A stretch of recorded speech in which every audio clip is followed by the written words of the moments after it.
I'm Ariel Ford at Evoke. I'm an assistant field director, and I was in the field for about a year and a half. I'd say it's an expectation that it happens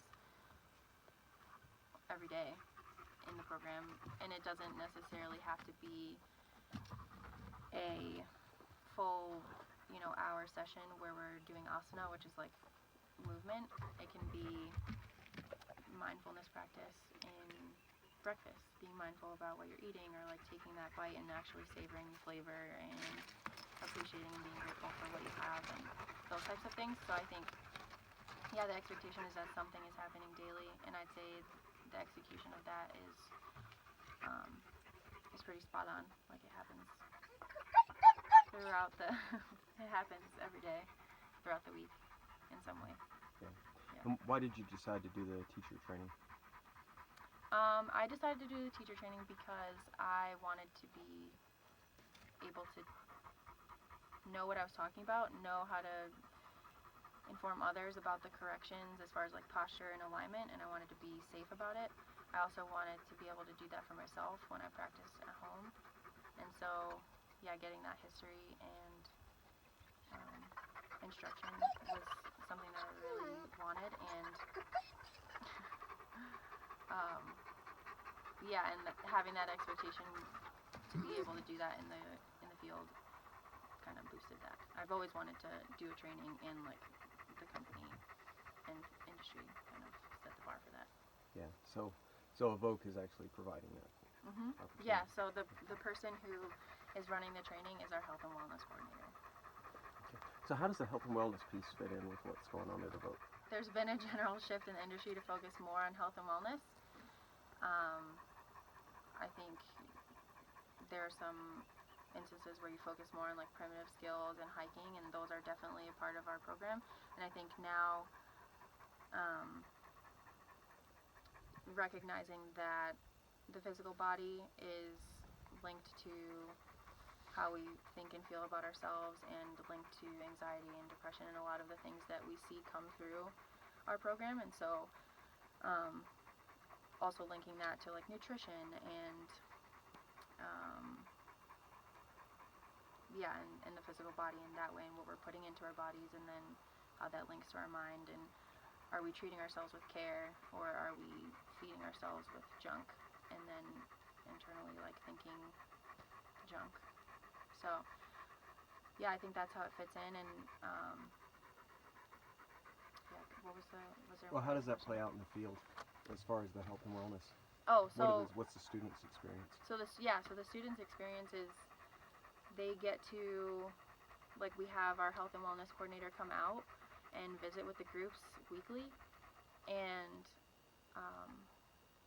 often our health and wellness coordinator, Elise, she'll run a group on indulgence, or like, which would be like, okay, take this pineapple and just look at it and enjoy the color and enjoy the smell, and don't eat it yet because we're just enjoying like what it's like to have this piece of pineapple, and focusing more on how we can treat our body with these little things, and that we don't have to seek these drugs or this like external validation from others, that we can treat ourselves with just the smallest thing, as like a piece of fruit. It also looks like doing yoga practice and like physical asana in the field. Elise runs this really great group with it's like the abuse of a dog, and she talks about how would you treat your dog? Would you beat your dog? Would you let someone else beat your dog? Would you let someone talk down to your dog? Would you, if your dog was like self-harming or like biting its arm or something, like what would you do for your dog? And then turning that around and like thinking of yourself as your dog, and how can you take better care of yourself. And so that's actually one of my favorite groups that she does out in the field, because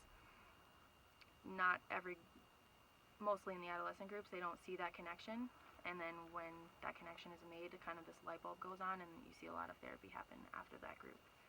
So. And then how often do they get to do the actual physical asana? I'd say More often on the days that we're not hiking, there can be longer practice. So like 3 or 4 times a week, and then there will be like smaller stretching groups focused around like the hips and the legs and shoulders, because we do a lot of hiking in the program.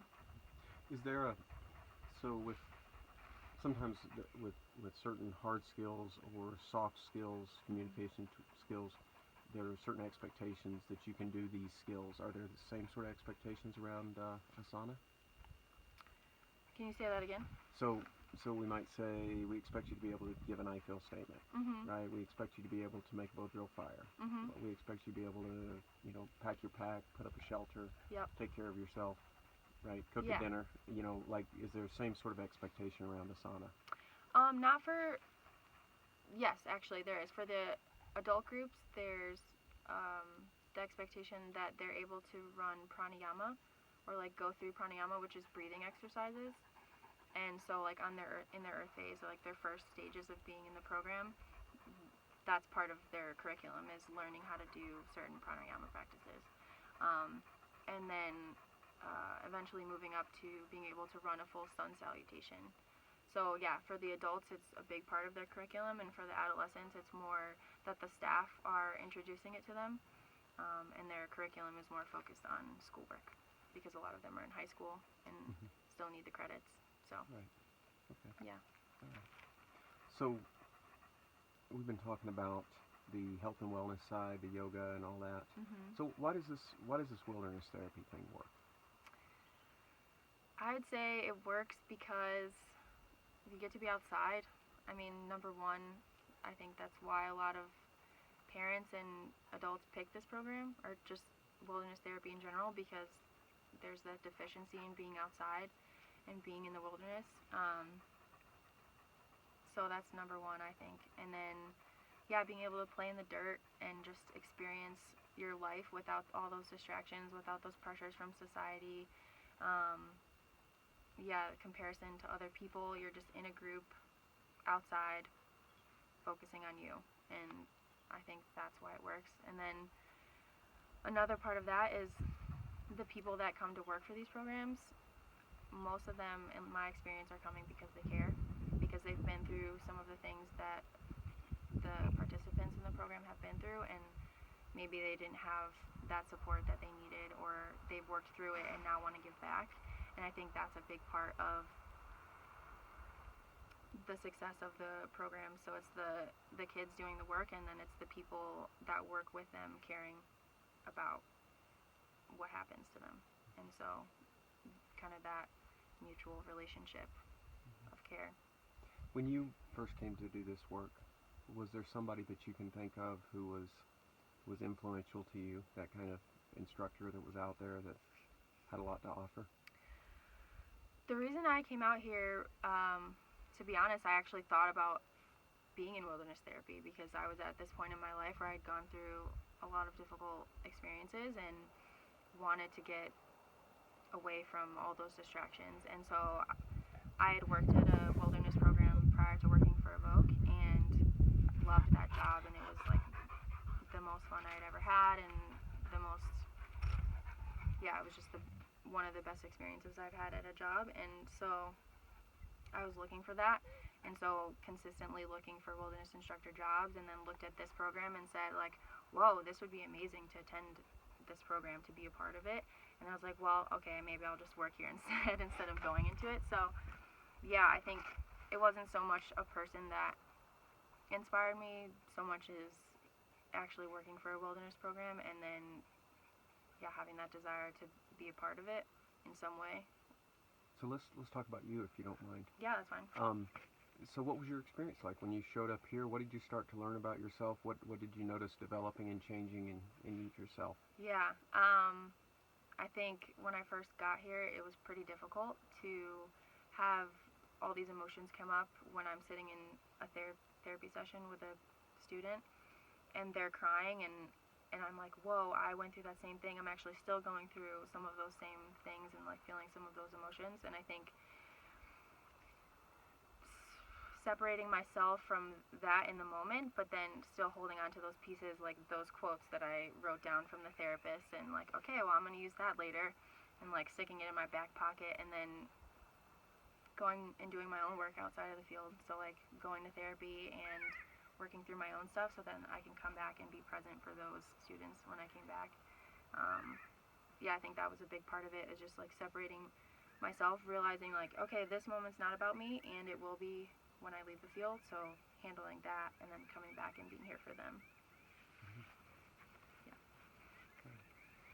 So how would you say that the Ariel from before wilderness therapy is different from the Ariel today, and maybe frame it in terms of who are you today because of this? Okay, who am I today because of wilderness therapy? I think my level of compassion has increased quite a bit, and just I think there was always that ability to see both sides of the situation for me, but I think I've moved more toward just being in general more compassionate for humans, and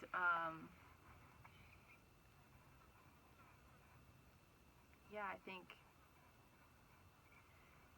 being in wilderness therapy has allowed me to see the bigger picture. So like recognizing that, which also I think came with age, like recognizing that the world doesn't revolve around me, and that ego-driven mindset where there's a bigger picture. There are people out there who need help, and like there's something that I can do about it, and in turn they're going to help me because I'll learn a lot about myself in that situation and in that relationship. So I think, how am I different from how I was before wilderness therapy is just, yeah, recognizing that we're all humans who are equally important and have valid emotions, and like actually caring more about that and like the bigger picture and like the overall human existence. I guess. Thanks for watching. Please like this video and subscribe. The Primitivus project is made possible by the generous sponsorship of Wingate Wilderness Therapy. To learn more, visit wingatewilderness.therapy.com.